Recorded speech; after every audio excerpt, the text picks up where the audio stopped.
नाज़रीन, inner views and news में खुश आमदीद।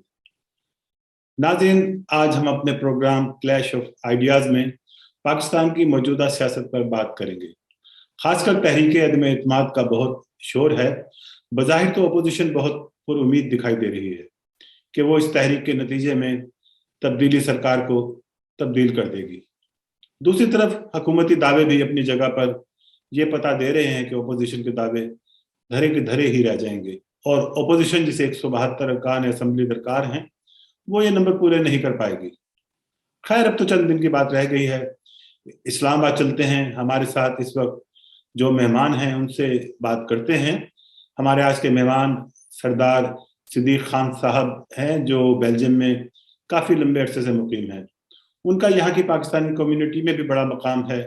सरदार सिद्दीक खान साहब बेल्जियम यूरोप में पीटीआई के बानियों में से हैं। आप 2 बार बेल्जियम में तहरीक इंसाफ के सदर भी रहे। वो इस वक्त इस्लामाबाद में मौजूद हैं। आइए चलते हैं और उनसे बात करते हैं और उनसे पूछते हैं कि वो इस अदम एतमाद के बारे में क्या राय रखते हैं और उनके पास अंदर की क्या खबर है। जी नाज़रीन, तो हमारे साथ हैं सरदार सिद्दीक खान साहब, तो उनसे बात करते हैं। सरदार साहब, अस्सलाम वालेकुम। वालेकुम सलाम। आप खैरियत से हैं? मैं खैरियत से हूँ। आप बताइए, आप इस वक्त पाकिस्तान में बैठे हैं। पाकिस्तान का मौसम तो इस वक्त बहुत गर्म है। हम तो पिछले दिनों में तो सुन रहे थे कि मतलब अबर आलूद है, लेकिन अब तो लगता है कि खूब जबरदस्त वहां पे मूसलाधार बारिशें शुरू होने वाली हैं। तो और फिर अभी वजीर आजम हमारे दौरा भी करके आए हैं लाहौर का। तो क्या आप क्या देख रहे हैं सरदार साहब, ये जो अदम एतमाद की तहरीक आ रही है? एक तो सबसे पहले हम वही बात करेंगे जो हमारे यहाँ एक आप देखते हैं कि हमेशा से एक ट्रेंड रहा है कि हम हर चीज को कहते हैं कि जी इसमें बैरूनी हाथ मुलविस है, इसमें इंडियन एजेंसियां मुलविस हैं, इसमें फलाना मुलविस है। तो क्या आप समझ रहे हैं कि जिस तरह कुछ हल्कों से ये आवाजें आ रही हैं कि इसमें भी बैरूनी हाथ मुलविस है अदम तहरीक में? तो क्या कोई आप इस्लामाबाद में मौजूद हैं, कुछ आप ऐसी कोई आपको ऐसे शवाहिद मिल रहे हैं जिससे ये हम कह सकें कि इसमें वाकई बैरूनी हाथ मुलविस हैं? ये एक तो ये जो बैरूनी हाथ मुलविस है ना, ये खाली पाकिस्तान में ये फिक्रा नहीं बोला जाता, ये दुनिया के हर खित्ते में ये फिक्रा बोला जाता है। और वो ऑब्वियसली होता भी है। वो होता इसलिए कि आप कनेक्टेड हैं, ग्लोबल विलेज है, आपके इंटरेस्ट हैं एक दूसरे से जुड़े होते हैं, हुकूमतों से जुड़े होते हैं, ममालिक से जुड़े होते हैं। क्योंकि हुकूमतों से इसलिए मैं कहता हूँ जुड़े होते हैं क्योंकि जो भी हुकूमत आती है उसकी एक पॉलिसी होती है, चाहे वो टूवर्ड वेस्ट हो, चाइना हो, जो भी हो। तो बैरूनी मदाखलत ये कोई मेरा नहीं ख्याल कि उस तरह से जैसे लोग लेते हैं कि कोई साजिश हो रही है कि जो ममालिक या ताकतों के इंटरेस्ट होते हैं, तो जब पाकिस्तान में हालात तब्दील होते हैं या इलेक्शन होते हैं या कोई इस तरह की जैसे आजकल ये पाकिस्तान में सियासी फजा गर्म है और पूरी तरह गर्म है, तो इसमें फिर इन्वॉल्वमेंट होना बैरूनी ताकतों की एक नॉर्मल सी बात। हाँ, दूसरा ये जो अदम एतमाद का आजकल जो वो आपको पता है जोर शोर है, ये पाकिस्तान की सियासत का हिस्सा है। ये आज से नहीं है, हमेशा से हम देखते आ रहे हैं कि जब भी कोई इलेक्टेड गवर्नमेंट आती है तो उसको 2 साल 3 साल के बाद इन मुश्किलात का सामना करना पड़ता है। उसमें रीजन बहुत सारे हैं। पार्टियां, सियासी जमातें, आपको पता है मुस्लिम लीग नून और पीपल्स पार्टी एक बड़ी सियासी जमात है और पुरानी सियासी जमातें हैं। तो अगर आप माजी में चले जाएं तो पीटीआई के धरने और ये सारी चीजें भी आपने देखी। एक नई नई जमात उभर के सामने आई। वो आप सबको पता है कि वो पाकिस्तान में सियासी जमातें कैसे आती हैं और कैसे ऊपर जाती हैं और फिर नीचे कैसे जाती हैं। तो ये सारा निज़ाम तो पाकिस्तान के साथ आई थिंक ये मजाक जारी है काफ़ी सालों से, जब से पाकिस्तान बना है। तो दूसरा ये अफसोसनाक पहलू ये है कि आप तो बहुत खूबसूरत अल्फाज आप समटाइम इस्तेमाल करते हैं कि जमहूरी निज़ाम, जमहूरियत की हुस्न, जमहूरियत की खूबसूरती, आपको जमहूरियत के अंदर रहते हुए आपको बात करने का मौका मिलता है। लेकिन यहाँ पे जमहूरियत नाम की तो चाहे वो डिक्टेटरशिप हो या फिर सो कॉल जमहूरियत हो, इसमें भी सिविल डिक्टेटरशिप आपको पता है हमेशा जमातों के अंदर रही है और अब भी है, अब भी उसी तरह चल रही है। तो जमहूरियत नाम की तो उस तरह कोई चीज है नहीं। अगर सियासी जमातों के अंदर जमहूरियत नहीं है तो फिर आप कैसे कह सकते हैं कि वो मुल्क के अंदर जमहूरियत लाएंगी? तो इस गवर्नमेंट के जो जिस तरह ये आई थी, सबको पता है ये कैसे आई थी। इमरान खान का एक बड़ा पॉपुलर स्टांस था पाकिस्तान की करप्शन पे, कि वो इसको काबू करेंगे, इकोनॉमी बेहतर करेंगे, कर्जे नहीं लेंगे, आईएमएफ के पास नहीं जाएंगे। तो वो सारा आपने देखा कि इस हुकूमत की वो मजबूरी बनी, और वो सारे काम जो हुकूमत कहती थी वो उसको करने पड़े। फिर आपको पता है कि इस मुल्क में सियासी जमातों का जो रोल है, वही उससे बड़ा रोल जो है, वो बड़ा ताकतवर रोल है, वो हमारी इस्टेब्लिशमेंट का होता है। फिर एस्टेब्लिशमेंट अगर आपको या हमें सपोर्ट करती है, किसी हद तक लाती है, डायरेक्टली इनडायरेक्टली आप इन्वॉल्व करते हैं या वो खुद इन्वॉल्व होते हैं, लेकिन वो इस निज़ाम में वो इस ताकत का हिस्सा हैं और वो मैटर करते हैं, उन्हीं के डिसीजन होते हैं। तो इख्तलाफात इस सदम एतमाद के पीछे तो मुझे जो लोग सपोर्टर थे, मुझे तो उनके साथ ही ज्यादा इख्तलाफात लगते हैं। जब उनके साथ इख्तलाफात होते हैं तो फिर सियासी जमातें जो है वो इकट्ठी होती हैं और मिल के आपको डंट लगाने की कोशिश करते हैं। तो यही सूरत हाल पाकिस्तान तहरीक इंसाफ की है, इस हुकूमत की है, कि यहाँ पे एस्टेब्लिशमेंट और तहरीक इंसाफ के जो रास्ते हैं वो तकरीबन ऑलमोस्ट जुदा जुदा हैं। कहीं भी वो कोई एक पेज पे नजर नहीं आते। आपने आज देखा कि फवाद ने आके टीवी पे ये बयान दिया कि फौज हुकूमत के साथ खड़ी है, और फिर आपने थोड़ी देर, कोई ज्यादा इंतजार नहीं करना पड़ा कि आईएसपीआर का एक बयान आता है, ऑफिशियली आता है कि फौज को इन कामों में मत घसीटें, हमें हमारा सियासी अमल दखल से कोई इस तरह का कोई डायरेक्ट लिंक नहीं, हमें इन चीज़ों में ना घसीटें, आप अपनी जो सियासत है, जमहूरियत है, उसको संभालें और अपना काम करें। तो इसका बेसिकली मकसद वाजिया इशारे हैं कि ये हुकूमत मुश्किल हालात में है, और जिन लोग आपके साथ आए थे, जो एक पेज पे थे, आज वो आपसे नाराज हैं। और आप ये देखें कि खान साहब को पिछले एक महीने में वो काम करना पड़ रहे हैं कि जो शायद वो पहले कभी सोचते नहीं थे, और वो हमेशा इस चीज़ पे स्टैंड लेते थे कि मैं चोरों के साथ नहीं मिलूंगा, मैं ऐसे लोगों को इक़्तिदार का हिस्सा नहीं बनाऊंगा। जी हाँ, जहांगीर जी हाँ। तरीन के खिलाफ एक मुहिम चलाई, शुगर माफिया है, मैं अपने अपने दोस्तों को, दोस्त हों या मेरे सपोर्टर हों या जो भी हों, लेकिन जो इस कानून के दायरे में आता है वो सजा पाएगा, उसका हिसाब होगा। लेकिन आज आपने देखा कि हमारी मुश्किलात में इतना इजाफा हुआ कि हमें जहांगीर तरीन को भी कॉल करनी पड़ी, हमें अलीम खान को भी कॉल करनी पड़ी, हमें चौधरियों के डेरे पे भी जाना पड़ा, हमें मुतहदा वालों के ऑफिस में भी जाना पड़ा। तो ये वाज़िया इंडिकेटर हैं कि जो हमारे लोग, जो हमारे सपोर्टर थे, जो जिनके कंधों पे शायद हम चढ़ के आए थे, तो वो आज कंधे बदकिस्मती से किसी और को सहारा देने के लिए खड़ा है। और वो जो कहते थे कि हम इस चीज पे इतराज है कि एम्पायर न्यूट्रल होना चाहिए, आज वो उन कंधों पे चढ़ने के लिए तैयार है। तो ये पाकिस्तान का जो निज़ाम है ना, ये एक तो माशी सूरत हालात की बहुत खराब, और ये इस तरह की अफरा तफरी बड़ी परेशान कुन है। महंगाई बहुत जोरों पे है, आवाम पिस रही है। तो अगर आप आपस में इस तरह लड़ते झगड़ते रहेंगे, तो मैं समझता हूँ कि पाकिस्तान में आने वाले अगले 10 साल भी बहुत मुश्किल है।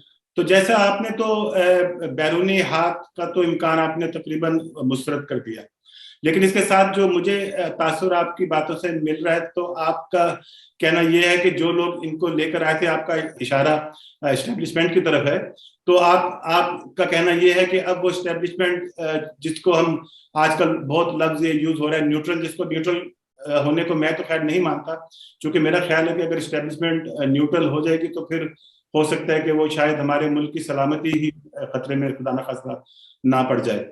तो एनीवे वो एक फिर हम किसी दूसरी तरफ ना निकल जाए, या वाकई आप ये समझते हैं कि एस्टेब्लिशमेंट न्यूट्रल हो गई है और वो कहते हैं कि जो हमारा आइन में जो रोल है बस हम उसी दायरे कार में रखेंगे। इस मुल्क की बदकिस्मती है कि ये मखसूस जो अल्फाज होते हैं ना हमारे, हम न्यूट्रल हो गए, हम इन हो गए, हमें इन्वॉल्व ना किया जाए, ये बातें अब बेमानी हो गई हैं। जिस तरह खान साहब आए, या जिस तरह इससे पहले हुकूमतें आती रही हैं, ये तो पहले वाले भी ऐसे ही आते रहे, तो ऐसे ही जाते रहे। अब ये वाले भी आए, और इनके जो इख्तलाफात सबको पता है, ये सोशल मीडिया पे एक आम स्टोरी आपको पता है हर सोशल मीडिया पे चलती है कि इख्तलाफात शुरू कहाँ से हुए, कहाँ से खान साहब ने जिद की, कहाँ पे उनकी बातें नहीं मानी गई, कहाँ पे ओपोजिशन को इतना दीवार के साथ लगा दिया गया कि ये चीजें आम लोगों को समझाना जरा मुश्किल होता है कि मुल्क के अंदर जब ओपोजिशन होती है, करप्शन भी होती है चोरी, लेकिन फिर भी आप सियासी जमहूरी निज़ाम का एक तसलसल होता है कि आपको लोगों के साथ साथ मिला के चलना पड़ता है, इंसाफ भी होता है लेकिन मुल्क भी चलता है, उसकी इकॉनमी भी चलती है और जमहूरियत भी चलती है। तो बगैर अपोजिशन के जमहूरियत भी चलती है। तो इस मुल्क में अगर डिक्टेटर बनने की कोशिश करेंगे तो फिर आपको ये हर्डल्स आएंगी, ये प्रॉब्लम्स आएंगी। अब आपको ला के मैंने बैठा दिया है, आपको पढ़ा लिखा के अच्छा बच्चा बना दिया है, तो आपकी अपनी भी तो आप काबिलियत होनी चाहिए ना कि मुझे वो रिजल्ट दें जो मैंने आपसे उम्मीद किया है।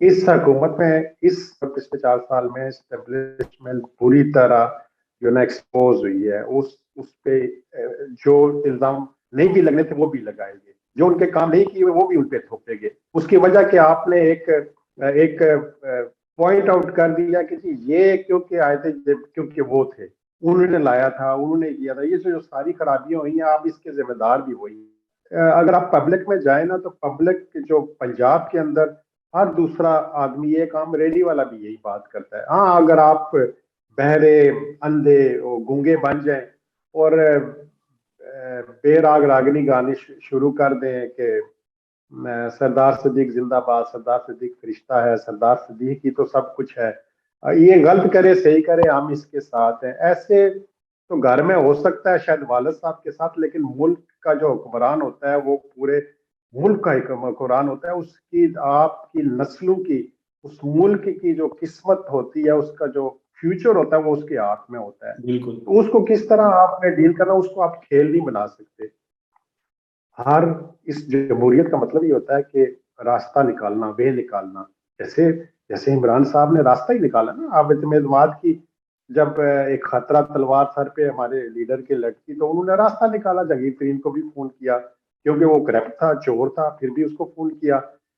उसको चौधरी डाकू थे, उनके पास भी हमें जाना पड़ा। वो जो एमक्यू वाले कातल थे उनके पास भी हमें जाना पड़ा। तो रास्ता है ना, जमहूरियत है इसमें। फिर इस तरह जब मुल्की मफादात आते हैं तो ये छोटी छोटी बातें मान ही नहीं रखती कि उन्होंने 1 अरब खाया, 2 अरब खाया। जब मुल्की मफादात आता है तो उन छोटी चीजों को आप बड़े बिगर ऑब्जेक्ट की तरफ जाते हैं। तो यही जमहूरियत का हुस्न होता है। लेकिन यहाँ पे जब सर से पानी गुजर जाता है तो फिर हम लोग भाग दौड़ शुरू करते हैं और फिर हमारी रेपुटेशन भी खराब। मैं खान साहब का हमायती, मैं पीटीआई का वर्कर, मैं शुरू से उनके साथ हूँ। अब मुझे बताएं कि खान साहब ने अगर कोई काम अच्छे किए तो मैं उनको अप्रिशिएट करता हूँ। अगर खान साहब ने कोई अच्छे काम नहीं किए तो मैं कैसे क्या कहूँ कि नहीं जी उन्होंने ये काम जो अच्छे नहीं किए, मैं इसको भी ऑन करूँ। मैं कहता हूँ कि नहीं नहीं ये भी अच्छे हुए हैं इसमें। अब इतबार किस पे आप करेंगे? एस्टेब्लिशमेंट पे करेंगे, आजमाई हुई है। पीटीआई पे, पीपल्स पार्टी पे करेंगे, आजमाई हुई है। चोर चक्के हैं, नून चोर चक्के हैं, मौलाना फजल रहमान चोर चक्के हैं। अब पीटीआई भी बुरी हो गई है। कल इन पे भी जो इल्जाम उन पे लगते थे गरदारी पे, आज ये इनको इकतदार से जाने दें, इन पे भी इल्जाम गरदारी के लगेंगे। पता नहीं कहाँ से मिल, कौन सी शुगर मिल में इंडियन एजेंट थे, रॉ के एजेंट थे। तो ये बड़ी ऑकवर्ड सी पोजीशन है। तो मुझे सबसे अपना शकील साहब, जो मुझे सबसे इस वक्त जो खतरा नजर आता है ना, मैं तो कहता हूँ अदम एतमाद तो होगा। मैं इसका मतलब नहीं कि मैं पीटीआई का मुखालिफ हूँ। जो ग्राउंड रियलिटी है उसमें अदम एतमाद होगा, उसमें सब एक पेज पे है, उसमें हुकूमत, वो ओपोजिशन, सारी ओपोजिशन और आपकी स्टेब्लिशमेंट एक पेज पे है। अब देर हो गई है कि आप उनको उनको कुछ दें। अब आप कुछ देते भी हैं, बुज़दार दें, आजम खान दें, कोई भी दे, अब देर हो चुकी है। हाँ, अगर आप लड़ने के मूड में हैं, आपका नजर आ रहा है इस्लामाबाद की फजा इसी तरह नजर आ रही है कि ये लड़ाई भी कर सकते हैं, मैं तबाहकुन साबित होऊंगा, मैं जी हाँ, जी हाँ। ये कर दूंगा, तो उसमें फिर मैं आपको आज ये कह देता हूँ कि ये अतमेद शायद ना हो, या कोई और तब्दीली शायद ना हो, या इमरान खान साहब ना माने, लेकिन मार्शल लॉ जो है ना आपका जरूर लगेगा। ये जो फजा बनती जा रही है, जिस तरह प्रोवोक किया जा रहा है, जिस तरह इस मुल्क के साथ, इस मुल्क को एक तरफ रख के अपनी अना के, अपने जाती उसको मसला बना के, तो हमने जो ये काम शुरू, सारी तरफ से ये चीजें हो रही हैं। ये नहीं मैं कहता कि खान साहब कर रहे हैं, जी हाँ, जी हाँ। लेकिन लेकिन ये जो सारा सिलसिला जा रहा है, इसमें ज्यादा चांसेस आप ये कह लें कि ये माशाल्लाह की तरफ जा रहे हैं। खुदा ना करे सरदार साहब, मेरा ख्याल है हम दोनों इस बात पे तो खैर मुत्तफिक है कि मार्शल्लाह कभी भी किसी मुल्क के लिए अच्छा नहीं होता, लेकिन हम क्या करें, बदकिस्मती से हमारी तारीख यही रही है कि हमारे सियासतदान मौके की नज़ाकत को नहीं समझते। जब जिस तरह आपने फरमाया कि जिस तरह जब इमरान खान साहब के सिर पे पड़ी तो फिर उन्होंने हर जगह जाके दरवाजे खटखटाने शुरू किए, जिनको वो चोर डाकू कहते थे, अब उनसे भी जाके मिल रहे हैं, उनसे भी बातें सुनने को आ रही हैं कि शायद हो सकता है कि पंजाब में जिस तरह आपने कहा कि उस्मान बुज़दार साहब की शायद तब्दीली होने के चांसेस हैं, तो अब वो बारगेन कर रहे होंगे अपने दूसरे अलाइज से भी और अपनी पार्टी के अंदर भी, जो उनके आजकल एक बगावत का समा है। तो ये जो बाकी जो बात आपने जिस तरह की कि इनके इख्तलाफात, आप क्या समझते हैं कि वो जो एक आईएसआई चीफ की तकर्रुरी के ऊपर कुछ थोड़ा सा हम समझते हैं कि कुछ शायद इस तरह की कुछ बातें सुनने को आ रही थी, तो क्या वहां से इख्तलाफात शुरू हुई या इसकी कोई और तारीख है इसकी? उससे भी पहले की बात है, जब आपने एक्सटेंशन दी थी, उससे पहले की भी बातें हैं कि जब पंजाब के मामलात, एक तो स्टेब्लिशमेंट जो आपको लाई थी उसकी ये डिमांड थी, उसकी ख्वाहिश थी कि आप इंडिपेंडेंट होंगे, आप लोगों के साथ ताउन होगा, आप हमारी बात सुनेंगे, हमारी बात को समझेंगे, हम मिल के इस मुल्क को बनाएंगे, इसकी सिक्योरिटी, इसकी इकोनॉमी मिल के करेंगे, बड़ा फ्रेंडली माहौल होगा, क्योंकि नून हमें हमेशा दीवार के साथ लगा के रखती है, पीपल्स पार्टी पे भी हमें एतबार नहीं है। तो ये आप आएंगे तो फिर आप मिल के इंशाल्लाह इस मुल्क को बनाएंगे, ये एक एजेंडा था इनका। और जिसमें हम भी कहते थे कि हाँ, स्टेब्लिशमेंट और पीटीआई अगर एक पेज पे होते हैं तो अच्छी बात है कि इस तरह वो जो पहले इख्तलाफात होते थे वो खत्म हो जाएंगे। लेकिन हुआ जो कि जब आपने प्राइम मिनिस्टरशिप ले ली, फिर आपने कुछ खास लोग, जो जिसमें जगीर तरीन भी शामिल हैं और भी बहुत सारे लोग हैं जिनका नाम ले, तो आपके इख्तलाफात शुरू हो गए। और इख्तलाफात चीनी और ये चोरी के इससे पहले ही आजम खान जो इनके प्रिंसिपल सेक्रेटरी हैं, उनके मामलात बहुत सारे लोग वो भी इस काम में पूरे शामिल है। ये स्टेब्लिशमेंट, सरकारी मुलाजमीन सियासी मामलात को समझते नहीं है, लेकिन जब वो बैठ जाते हैं तो वो आपको पता है कि प्रिंसिपल सेक्रेटरी जो है वो प्राइम मिनिस्टर होता है। तो ये इख्तलाफात सारे शुरू वहां से हुए। फिर इन्होंने कहा कि जी आप इस्लाहत करें, आप ओपोजिशन को इतना कॉर्नर ना करें, इतना दीवार के साथ ना लगाएं, ये वरना ये चलने नहीं देंगे, ये निजाम गड़बड़ हो जाएगा। आप करें, साफ करें, तरीके से करें, अदालतों को करने दें, नैब को करने दें, उस पर इंफ्लुएंस ना करें। जो तरीका कार है, अगर वो कानूनी तौर पर पकड़े जाते हैं तो पकड़े जाएं, आप ना ज्यादा करें, आप अपना काम करें, आप फोकस करें सिक्योरिटी और इकोनॉमी पे। फिर बुजदार का मामला आया तो उन्होंने कहा जी बुजदार को आप प्लीज जो है ना, ये कोई सूबा इतना बड़ा पाकिस्तान का, आप पाकिस्तान तो पंजाब है, 65% आपका पंजाब है, तो बिल्कुल। पंजाब में तो कम से कम आप कोई लोग ऐसे बिठाएं कि उसको सूबे गए। आप नहीं माने, आप बहुत सारी चीजें हैं जो आपने, ये शुरुआत आस्ता आस्ता हुई, आस्ता आस्ता बिल्ड हुई। फिर जब हालात खराब हुए तो जो लाने वाले थे उन पे ज्यादा उंगलियां उठनी शुरू हो गई। सिलेक्टर सिलेक्टर के आपको पता है नारे लगते हैं पाकिस्तान के अंदर, और ये हकीकत भी है, इसमें कोई तो दूसरी राय है नहीं है। वो तो खुद हमारे आज जितने फौजी माहिरीन या फौजी जो रिटायर्ड जनरल है वो आके टीवी चैनल पे कहते हैं कि जी ये अमल दखल हमारा, ये चीजें खत्म होनी चाहिए। लेकिन अब इतने इन्वॉल्व है, ये इतनी आसानी से खत्म होने वाली नहीं है। तो उसके बाद आपने एक्सटेंशन की और आपने दूध दिया और मींगने डाल के दी। ये तो सबको पता है कि आपने एक्सटेंशन कितने दी और कितने एक एक एक अहम अदारे के अहम सरबराह को आपने इंसल्ट किया, और उनको कई हफ्ते आई थिंक लगे फिर जाके चीजें। तो क्या ये जानबूझ के किया गया था? इतनी बड़ी गलती क्या प्राइम मिनिस्टर साहब से हो सकती है? फिर आपने जनरल फैज के बारे में आपका ख्याल था कि जनरल फैज, आपकी हतमी कोशिश थी कि उनको चीफ बनाया जाए। आपने इवन ये भी कहा कि इसको कोर बना देते हैं, ये जो आईएसआई का दायरा है इसको भी कोर बना, जिधर ही वो कोर कमांडर लग जाए। अच्छा अच्छा। तो ये चीजें तो, हाँ, ये चीजें तो ऐसे तो नहीं होती। फिर आपने जब तब्दीली वाला मामला या नए आप सब ने देखा, आप लोगों ने देखा, दुनिया ने देखा कि किस तरह इस अहम अदारे, पाकिस्तान के अहम अदारे के साथ मजाक किया गया।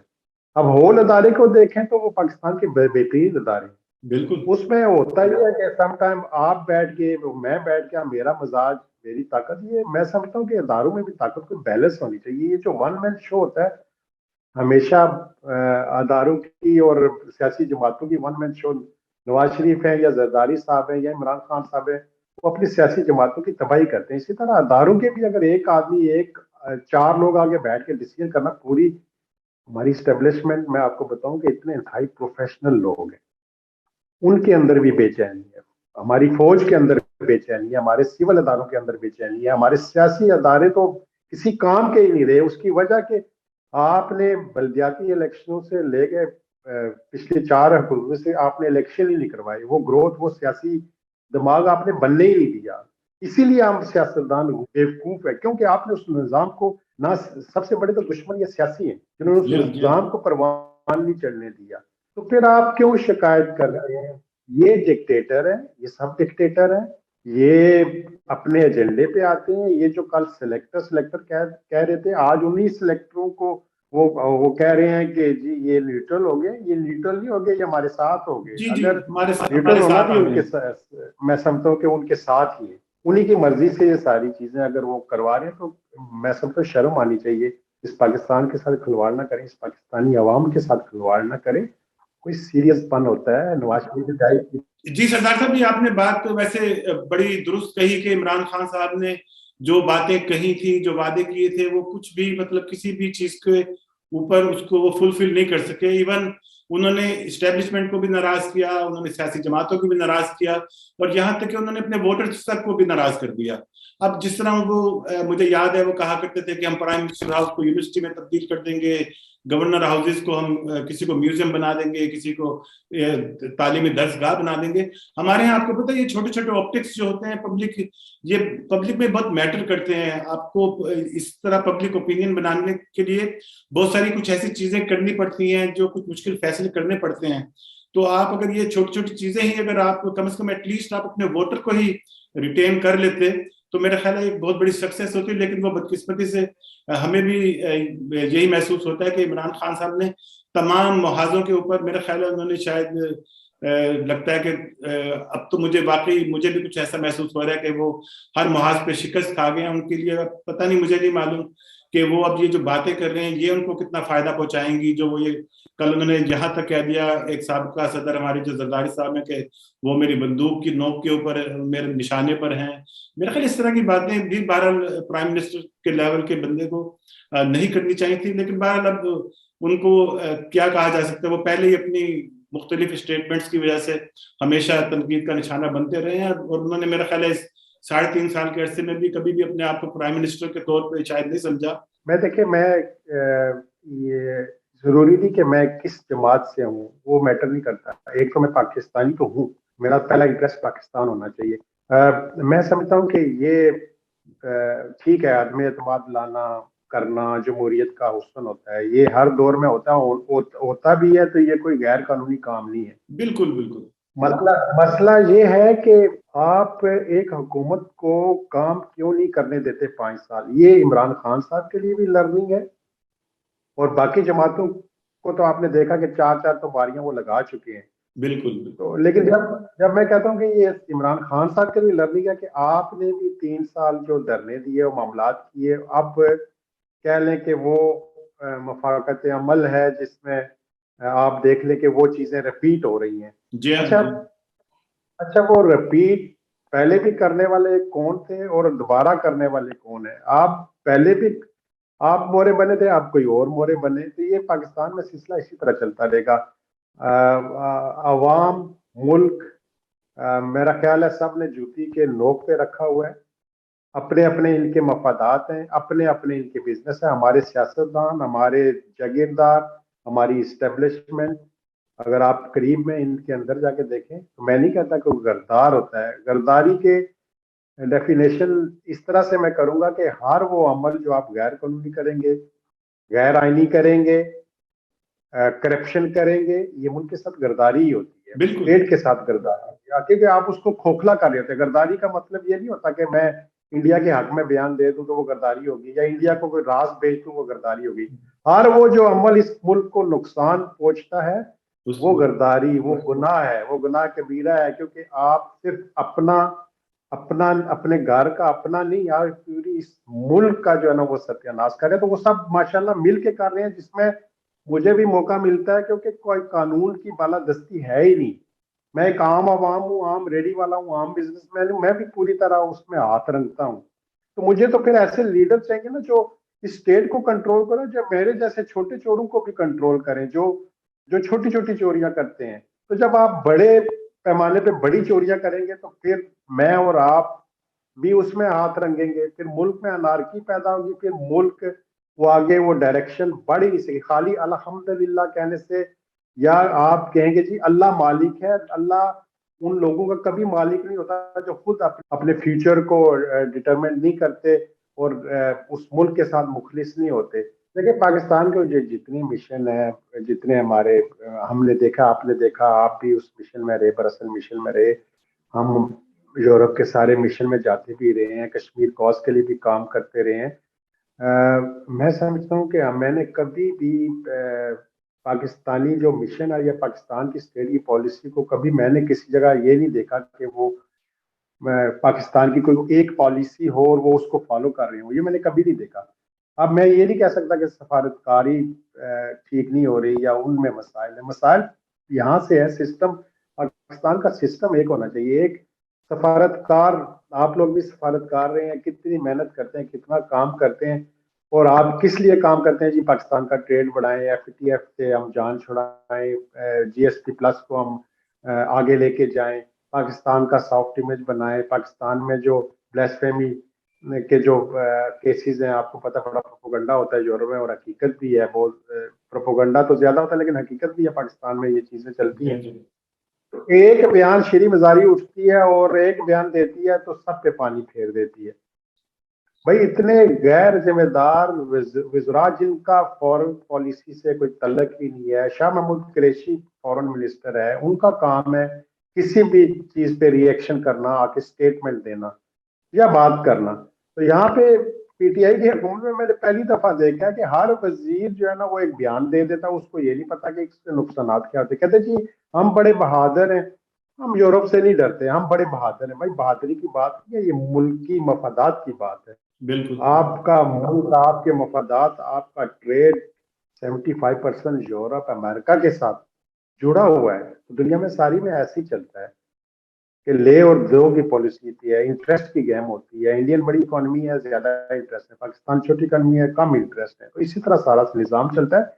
और सफारतकार जिन पे हम बिलियन खर्च करते हैं, वो इसीलिए बैठाए हुए हैं बिल्कुल। कि उस मुल्क के मफादात का तहफ़्फ़ुज़ करे। तो आप एक आदमी गैर जिम्मेदार उठता है और बयान दे देता है, तो उसका कितना नुकसान होता है और कितना उन लोगों को मुल्क की मुश्किलात होती हैं जो सालों साल काम करते हैं। तो ये पहले तो हुकूमतों में ये चीज नहीं देखी, ये पहली दफा हुआ है कि हर बंदा उठ के मुंह उठा के तो ऐसे जिसका उसको तलक दूर दूर तक तलक नहीं है, वो उठ के तो फ्रांस के बारे में बयान दे देगा, वो उठ के अमेरिका के बारे में ललकार देगा। तो आपने मार्शल लॉ के भी दौर देखे हैं, डिक्टेटरशिप भी देखी है, उससे पहले भी मैंने देखी है। करप्शन और उनमें मैं डिफेंड नहीं कर रहा, लेकिन उससे पहले भी जो मैं हुकूमतें देखी हैं, हमेशा पाकिस्तान के मफादात में पॉलिसी और बयान जारी किए जिसमें कम मुश्किलात है। यहाँ पे तो पता ही नहीं है कि कौन स्पोक्स पर्सन है, कौन क्या बयान दे रहा है, जी जिसमें हाँ, जी मुल्की हाँ। मफादात है। ये बड़ा अनफॉर्चुनेट है मुल्क के लिए भी। और खुद मैं समझता हूँ कि PTI और खास तौर पे जो हमारे नौजवान लोग थे, जिनके लिए एक बहुत उम्मीद बन के इमरान खान साहब आए थे, लेकिन उन्होंने शायद इन चीज़ों को, आई डोंट नो कि इसके पीछे क्या रीजंस हैं, वो कुछ अभी तक हम समझ नहीं पा रहे। तो सरदार साहब, आखिर में कुछ आप कोई हल भी तजवीज करेंगे? ये हमारे मुल्क का जो इस वक्त, अब 75 साल हमारे मुल्क को बने हो गए, अभी तक हम इन्हीं चीजों में अटके हुए हैं। कभी हम इस्टेब्लिशमेंट को ब्लेम करते हैं, कभी हम सियासतदानों को करते हैं, कभी ब्यूरोक्रेसी हमारी। तो ये हमारी जो आम पब्लिक है और उसके लिए और हमारे मुल्क के लिए क्या आप तजवीज करेंगे कि मुल्क की बेहतरी, आपका मुल्क का मफाद आपकी इकोनॉमी में छुपा हुआ है। अपनी इकोनॉमी को बेहतर करें, अपनी एक्सपोर्ट बढ़ाएं, इंडस्ट्री लगाएं, स्मॉल इंडस्ट्री लगाएं, ई पैक की तरफ जाएं, उसको मुकम्मल करें। वो आपके मुस्तकबिल का एक बहुत बड़ा मंसूबा है, जिसमें इस मुल्क के अंदर दो धड़े काम कर रहे हैं, दो लॉबी काम करेंगे, एक वेस्ट और एक चाइनीज।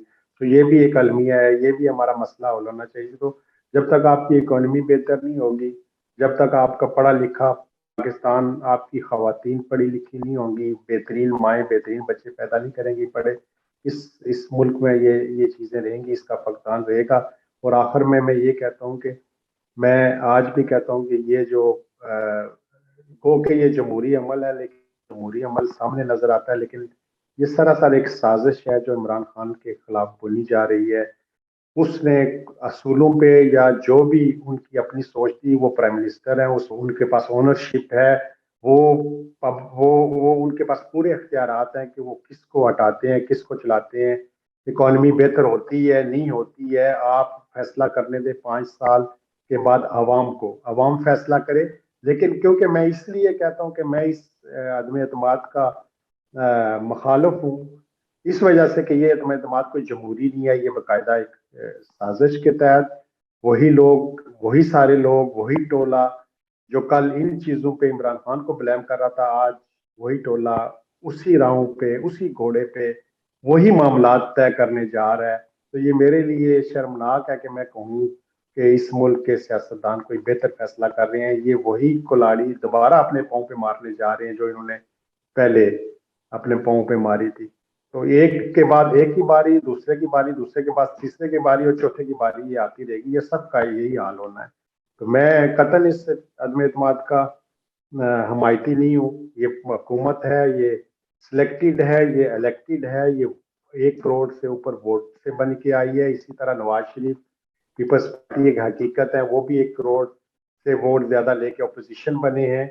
तो मैं ना उनको गरदार कहता हूँ ना मैं इनको। करप्शन के मसाइल है तो फिर आप अदारे बनाए ना, नैब बनाया था आपने, अदालतें बनाई थी, जी क्यों नहीं उनको पकड़ा गया? पकड़े उनको। मैं यूरोप में रहता हूँ, आप 7 कत्ल कर दें, अगर प्रूफ ना मिले तो पुलिस आपको फांसी नहीं दे सकती, ना सजा दे सकती है। बिल्कुल। तो कानून है, अगर वो नहीं पकड़ना चाहते, इतने स्मार्ट है, तो फिर आप सिस्टम स्मार्ट बनाए। अगर आप मुखलिस है पाकिस्तान के, इतना स्मार्ट सिस्टम बनाइए। फैटफ के मामला जिसमें आप कहते हैं कि हमें दबाया हुआ है, ब्लैकमेल कर रहे हैं, फैटफ के तो जितने मामला कानून बने वो तो पाकिस्तान की फेवर में बन रहे हैं। बिल्कुल बिल्कुल। ये जो आप कहते थे कि ये चोर डाकू है, अरबों डॉलर बाहर लेके चले गए, अब कोई चोर डाकू जो फैटफ की वजह से जो कंट्रोल हुआ है, बैंकिंग निजाम बना है, कोई डाकू अब पैसे लेके बाहर नहीं जा सकते। जी हाँ, जी हाँ, तो ये फैटफ आपने के बड़ी जितने मामला, सही बात कही, बिल्कुल। तो वो फैटफ के जो मामला है पाकिस्तान के हक में है बहुत ज्यादा, जिसमें अगर आप कहें कि जी वो हम पे प्रेशर डालते हैं।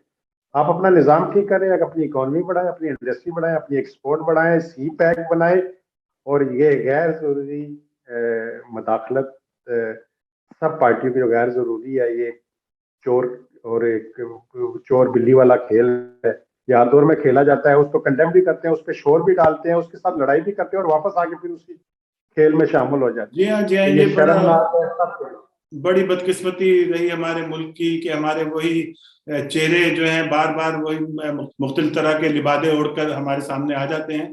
तो अल्लाह करे ये चीजें बेहतरी की तरफ जाए, पाकिस्तान फूले फले, तरक्की करे, मुल्क में खुशहाली आए, लोग खुशहाल हों, एक हमारे मुल्क में अमन आए।